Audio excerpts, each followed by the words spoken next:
keeper of the old ways and way shower of the new. I'm an integrative well-being practitioner, and I specialize in mobility for makers as well as hypermobility because I suffer from that myself.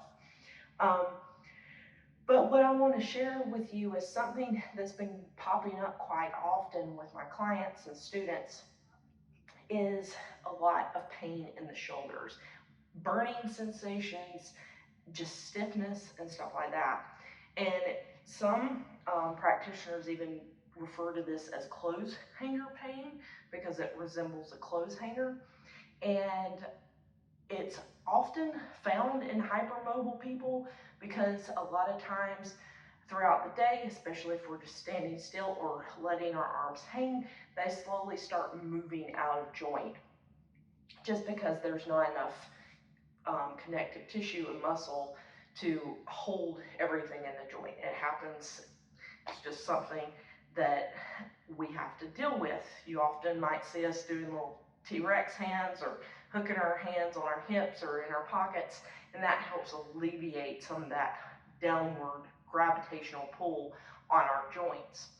Um, but that doesn't mean that only mobile people experience this. And as a creator, if I'm in the studio for a long period of time, working on artist books, printmaking, ceramics, whatever, even if I'm doing all the proactive mobility stuff that I need to do to ensure that I'm okay, I still get a lot of stiffness in my back, and it can cause a great deal of pain, burning sensations, tingling, stuff like that, as well as just general pain. You might also experience this if you find yourself at a desk a lot, hunched over, you're not being mindful of your posture, and or like if you're a lab tech or you're doing stuff in the studio and your head is down, you're constantly stretching and pulling on the traps and the neck muscles.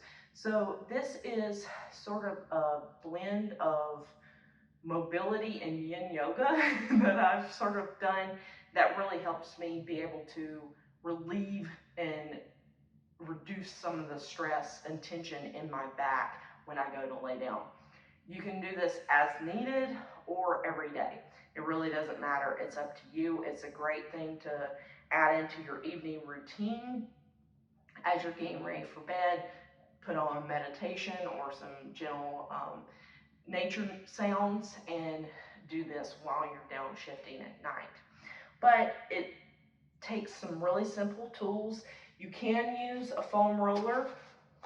These are a little bit hard, so it might be uncomfortable in your rib cage, but there are uses for this. But since we're typically going to be doing this in bed rather than at the gym or at a yoga studio, I recommend using what you have. So pillows, blankets stacked up can really be your best friend.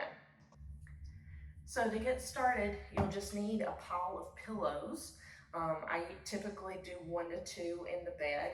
Here I have a blanket as well because this is a fairly thin pillow.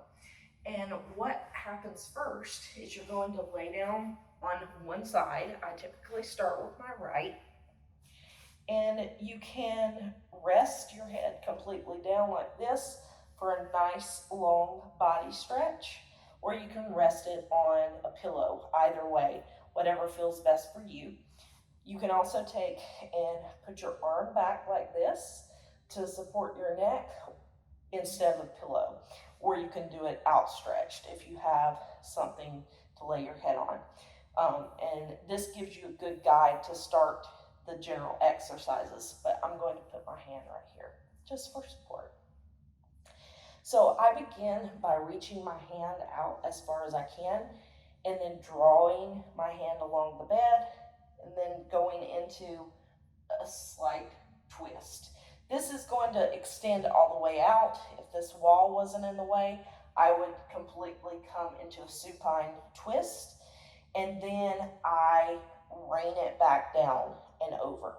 So it's a gentle like drawing or painting motion across your body, and then a full outstretch of your arm, and then you can bring it back. I do that about between 3 to 12 times on all sides.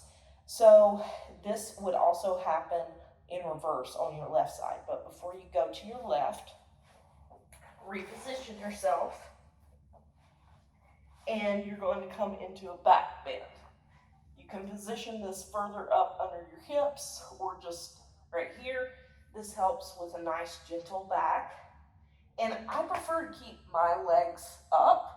You can take a full body stretch here if that feels good.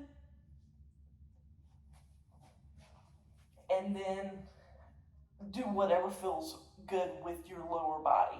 And then what I do is I roll up slowly, starting with my core, sort of zipping up through it like we're doing crunches, but not fully engaging, because I'm more worried about articulating every vertebra in the spine as I do this. And the hinge starts about here in the lower back, and then I start peeling myself up and then lower back down. And from there, you would then flip over to your left side and do the painting motion one more time, like that. But to end everything, after you do the full circuit, what I like to do is either come into a full frog pose or just a forward supine fold. You can have acupressure balls to place into across the diaphragm area or into the lower psoas muscles. But in general, by putting pressure across here with the pillows, you can relieve some of this in the lower back, especially if you have lower back pain. That can really release some of the issues that are going on in the hips. So I just come to a nice laying down position. You can support your head with your hands. And this also takes and stretches the neck. So I do it on both sides for a count of like 6 deep breaths or something, but you should feel slight pressure under your rib cage, but not pain. So just do this for a little bit. You can switch. But ideally, you'll be feeling some release in your lower back here, as well as down the front of your legs. And then with the arms up, you'll get some release in your shoulders as well. That is a semi-nightly routine for myself that I've really enjoyed, and I've heard great things from my clients and students as well who have tried it. So I'd love to hear feedback from y'all if you find this helpful. If you need slower or more, descriptions and examples, please let me know. But if you try it and it feels good, let me know in the comments. Share with your friends. And, mindfulness movement help with mental health as well as just overall well-being.